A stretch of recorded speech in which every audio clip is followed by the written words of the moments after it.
I want to get your thoughts and talk a little bit about the future of writing as a practice, as a career, as an industry. So, we have all these AI writing tools that are rapidly transforming how we do storytelling. And in the process, they're disrupting writing as we know it. Everyone today at every different size company now has access to powerful and affordable AI tools that are redefining writing and forcing companies to reimagine their content teams and their strategies in order to remain competitive.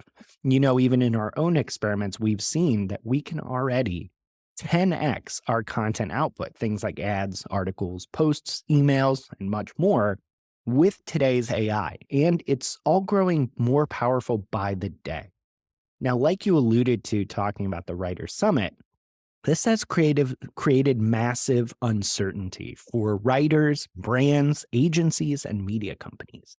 And it's made it essential that writers, editors, and content leaders take action to start understanding and applying AI in writing. So, today's mega episode of the podcast is really going to kick this off by talking about kind of the bird's eye view of the changes that we're seeing coming to writing and the work of writers thanks to AI. So, Paul, give me to start things off here. Tell me, how do you see AI impacting the future of writing and the future of writers? Yeah, the way I look at this is there's just so much uncertainty, and I don't necessarily have the answers. I think that there's a lot of organizations, whether they're brands or media companies or agencies, that are looking at the power of these AI writing tools and questioning, do we need as many writers as we previously had? And I think it's a logical question. Like I I think that there's a possibility that maybe you don't. Um, but then when you start to understand the limitations of these things and the need for fact checking and the need for human layers of, writing over the AI writing, you start to realize that there's way more complexity than just, oh, okay, I can write now. We can get rid of some of our writers. The evolution of what an editor is and does evolves. I think we might talk a little bit more about like Fiverr, the freelance platform just this week or last week announced the AI services, one of which was fact checking, was like one of the services they offer because they know that the AI outputs things that it doesn't know facts. It doesn't know dates and places and times and people and all these things. It can just make stuff up. So I think if I had to pick a word to describe the future of writing and the writing profession, it's uncertain. Like we just don't know. And we can't really very accurately project because we also don't know what the next version of these writing tools is going to be. We this mythical GPT-4 that we keep talking about and hearing about, and it probably will come at some point this year, maybe sooner than later. But we don't really know what it's going to be and what it's going to be capable of. And so I feel like it's a very uncertain time, and that's why I think, the summit that we were bringing together, it's like, well, we have to talk about this. We have to get different perspectives. We have to understand the legal implications. We have to understand the impact on workforce. We have to understand the impact on down to journalism schools and what are they even teaching there and how do you prepare students? So yeah, uncertainty is my biggest thing right now about where it's going and what kind of we're facing today. And what we're also seeing is that that kind of uncertainty without an industry conversation can really create some fear. We had a member of the Marketing AI Institute community say something to the effect of to us recently. When I mention AI to any writer on my team, they literally shudder. I think there's a lot of fear and angst around what this means for writing.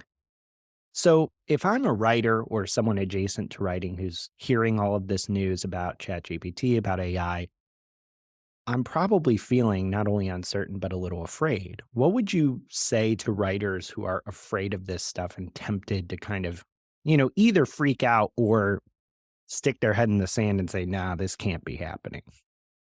It's not going anywhere. Like you have to face it head on. The advice we've given previously is don't just test a writing tool, test five of them. Like the only people that are going to figure this out are probably the writers and the editors who can figure out how these tools actually fit into their workflows. and how it affects what they do and how they can maybe improve upon what they do.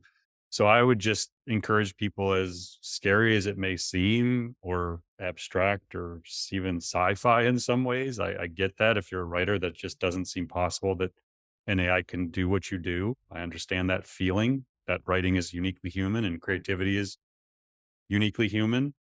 But if you haven't tried them, you can't really pass judgment or understand it. So I would just say, as hard as it may be proactive and go try these tools. They're affordable. If you can't get approval to, budget within your company, just spend the $100 yourself and go try a couple of them. Because once you do, I think you can start drawing your own conclusions about the impact it's going to have and maybe the opportunities it presents to you. And I would try and go at it from a positive perspective. I think we have to accept that machines are here and the AI can write. You can question how good it is or what formats it might be weak at, but it is doable today, and it's accessible to everyone. And I think you should go into it saying, okay, what is the opportunity here? Like I just have to accept that they will be creators. We will side by side be creating content. This is something Ann Hanley and I have talked about on recent webinar we did together, and I know she'll talk about it in her keynote. Different writers will use these tools differently. So, like as a writer, I mean, I write, I don't know, a few thousand words of content a week to publish to the blog post or LinkedIn or wherever, and written books, and I honestly don't use them that much. So I consider myself a fairly good writer.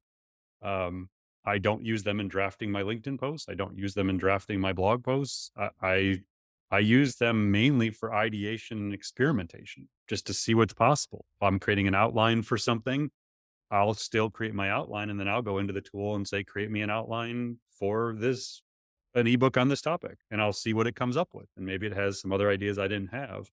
So I mainly use the AI writing tools for ideation, summarization, transcription, things that I just don't have the time to do or desire to do.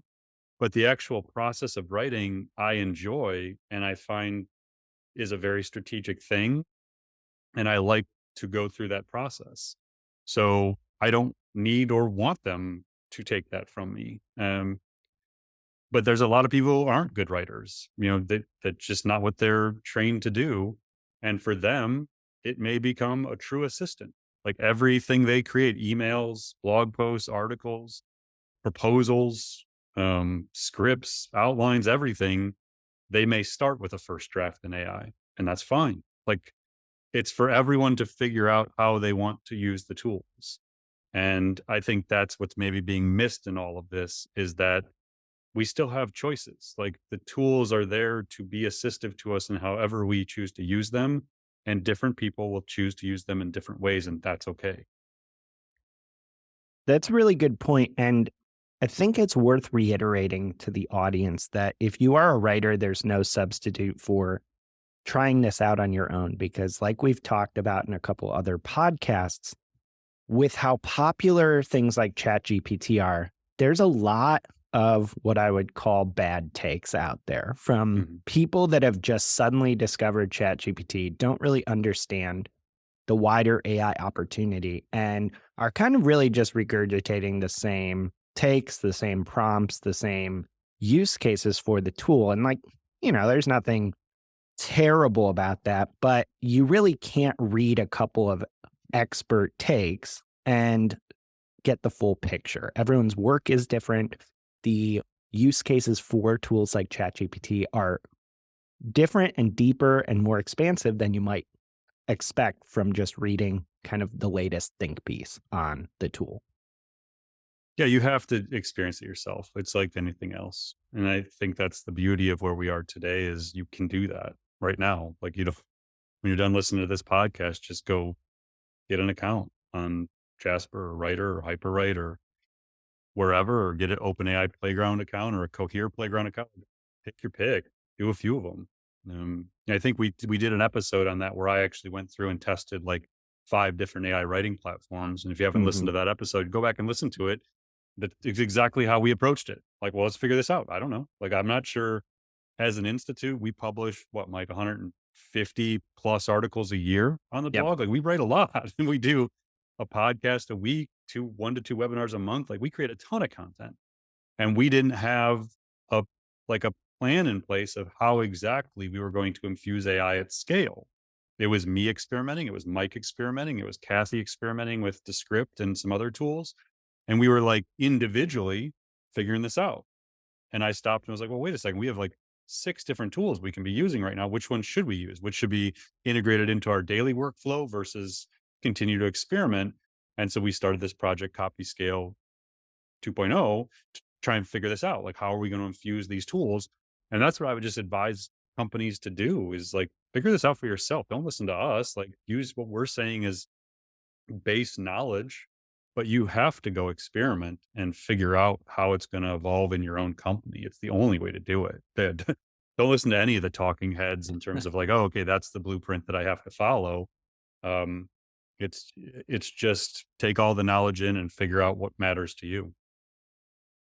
So before we get into our next writing focused topic here, I want to end this discussion with one last question about how we see AI impacting the future of media companies. Now, two quick stories in the last couple weeks jump out here. The first is a cautionary tale from a popular website called CNET, and CNET is a technology website, and they found out that the parent company that owns it, which has a very serious focus on ranking articles in search, had used AI to publish content without everyone at the company knowing it was being published. It created a pretty big furor over um, who knew what and which writers knew which work was human generated, AI generated, what have you. And eventually, CNET said, okay, we're going to stop using AI for this, at least temporarily. Now, that was kind of a PR nightmare for them. On the other hand, BuzzFeed just announced that they are leaning quite heavily into AI and using it, at least to start, to create some of their very popular quizzes. And their stock went crazy. It basically was up like 300% based on the news. So whether that holds steady or not, the market started to reward them for adopting artificial intelligence. My question is, how do you see this impacting business models of media companies moving forward? The CNET thing is a perfect example of what not to do. Like it just they tried to hide it. Yeah. When there's a lack of transparency and authenticity and you do something for a quick dollar, which is exactly what they were doing, was just pumping crap content into the internet to put affiliate links into it and drive traffic, get what you deserve. Like it's just a shortcut way to do content marketing. And it's as old as any like content farms of the early teens. So I just have no interest in what they were doing, and I'm sure it's going to be repeated, and I'm sure it'll end in the same result eventually for whoever does that. So hopefully you don't follow that path. Like that's just a bad idea. BuzzFeed's is interesting. When I saw it, I was like, okay, like fine, cool. I saw the stock market, the stock price jump, and wish I would have been able to short it. Like it's just there's no way to sustain that. And I even saw an employee yesterday, like there was an interview where she was like, "Yeah, we're not using it the way that people think we are. Like Mm. the way Wall Street believes we're using AI is not how it's actually going to be used." And if they knew that, like the stock probably wouldn't have jumped. So I that was a anomaly in my opinion. Um, if it was that easy, like a bunch of companies would just come out like, "Oh yeah, we're using AI too," and like stocks would get pumped. And uh, I think it's fine that BuzzFeed's doing what they're doing. It sounds like it's probably actually a more creative use of it than was maybe led on, um, which is cool. But I mean, BuzzFeed certainly does their share of creating crap content that gets a lot of clicks and traffic too. I don't know. So I'll be fascinated to see. I think there's going to be a lot of really innovative uses, though, that are going to be worthy of studying. I've always admired BuzzFeed's model. I mean, BuzzFeed's been doing some insane stuff with AI for years, Yeah. like predictive modeling around what to publish and when. So whether you like BuzzFeed's content or not, the reality is they were a very early mover in the application of AI to their content strategy and production and promotion. Hmm. And I remember like there was a video of one of their, I think it was their head of AI or head of content strategy or something that we actually tried to get as a speaker at MACON the one year because I watched his YouTube videos. Like, this is insane. Like, this is brilliant stuff. So I would pay attention to what BuzzFeed's doing because they have a history of doing some really cool things. But I think there's just, I mean, media companies, which you could argue most brands are kind of view themselves as media companies in a way, publishing Hmm. content, building an audience. You have to figure out how to infuse it into your strategy. Like you can't be a media company moving forward without AI at the center of everything you're doing. So I think that's the real lesson here is just like you can do it the right way or the wrong way, but it has to be at the center of everything.